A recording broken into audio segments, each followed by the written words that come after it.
Marjorie Dixon is here. I love that we're talking about this.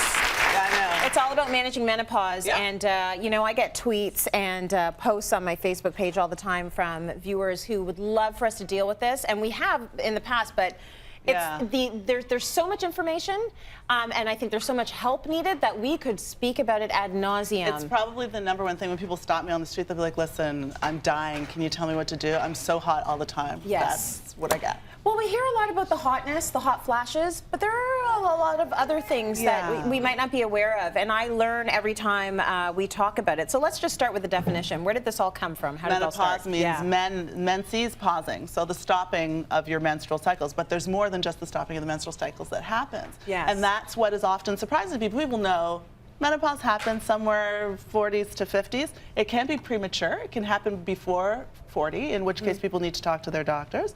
But the average age of menopause is 51. But if you think way back to Aristotle, Aristotle talked about menopause, believe it or not. Really? Yeah, he described it as when women cease having their menstruation at age 40. So way back when, it was earlier. Oh, interesting. Yeah. And then later on in the 18th century, they thought that it was associated with when women went crazy. Oh.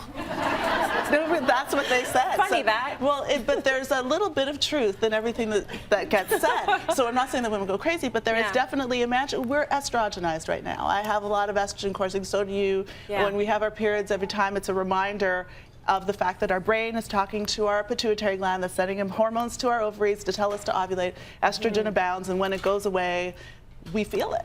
Right. Every tissue of our body that has estrogen receptors senses it. Now, the most pervasive problematic thing that women sense, and 70% of women have it, is the vasomotor symptoms. So the centers that regulate your temperature in your brain, in the hypothalamus, the higher brain centers, are sensitive to estrogen being taken away. Okay. And therefore, you get these really, it's not even like, I'm always cold and Jamaican. I'm not programmed for cold, I'm programmed for heat. Yeah. But other people feel like they are burning from the inside out. It doesn't sound good. Like if I have a woman in my office and she's sitting across from me and she's like, "You have to help me. I'm on fire every day." And especially they'll say, I wake up in the middle of the night and I get hot, but I sweat, and then I'm cold, and I wake up and it's like someone took a bucket of water and threw it into my bed. And then you're freezing. I'm freezing and I'm shivering, so I have to strip, and then I change the sheets, and my partner's all snoozing, and I'm mad because they're comfortable and I want them to be as miserable as I am. So that is when estrogen goes away, so your thermoregulatory centers, or your ability to manage temperature, changes. And sometimes people's baseline temperature just goes up. Right. And menopause is not just the kind of your periods get more infrequent and then they last, there's 60 days between them. So instead of the regular during your normal reproductive lifespan, it's every 28 days-ish. It turns to 60 days, then it gets longer, and the official definition of menopause is 1 year without menstruation. 1 year without. Yeah. I want to know, are there certain things that will trigger your temperature, to just go? To have a hot flash or flush. People say flushes or flashes, it's hot. So sometimes it's drinking wine. Okay. Yeah, so sometimes people have to stop doing the things that used to make them calm and happy. Yes. Yeah.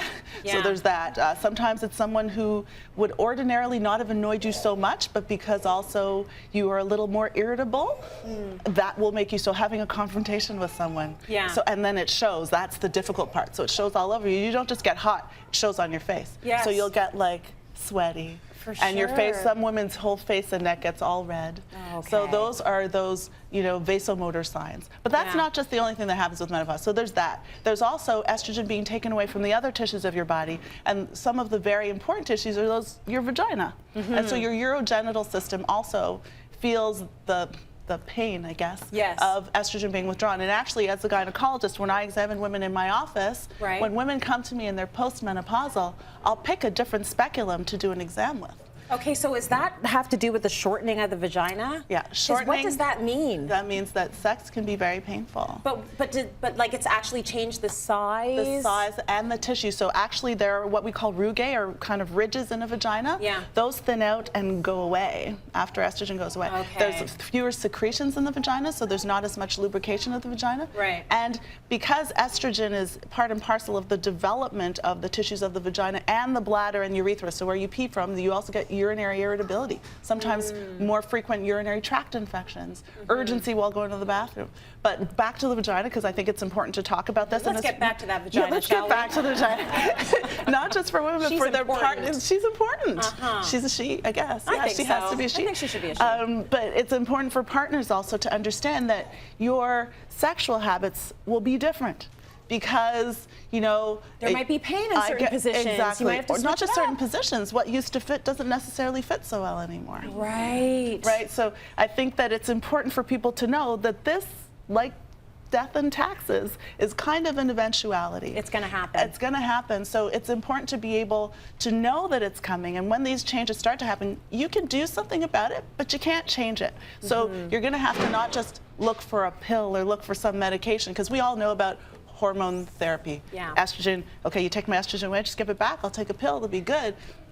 Well, those come with some risks as well. Yeah, well, they're very controversial. Well, sort of. Sort of. So way back when I trained, makes me sound ancient, but 20 years ago, when I was first training, estrogen should have been in the water for all women. Right. So we used to call it hormone replacement therapy, and it was what we needed to do so that we didn't get irritable, moody, forgetful, have to pee all the time, complain about the fact that our breasts are no longer full. Yeah, estrogen affects the tissues of our breasts, so they get more fatty and more less perky. Yeah. So I'm already there, and I'm not through menopause yet. I'm in big trouble. Just wait, it gets better. It gets even better. So at that time, it has to be there. And then there were these studies that came out and showed that, well, maybe long term there was a slight increase in the risk of breast cancer, and there was an increase in the risk of stroke, and it wasn't as protective of the bones as we thought. Yeah. So now we go back. If women are really having a hard time with symptoms, you can have local estrogens. You can put a little tablet in your vagina, doesn't pass through your liver, and so you can put a little ring into your vagina that sits on your cervix. It secretes a little bit amount of estrogen locally so that sex can be okay again. So there's other options. There's so much to discuss that we're going to, and I need some good news. I'll give you good news. So let's discuss some of the tips to help you get through it, and some good news that might come with menopause, because there's got to be some good, okay?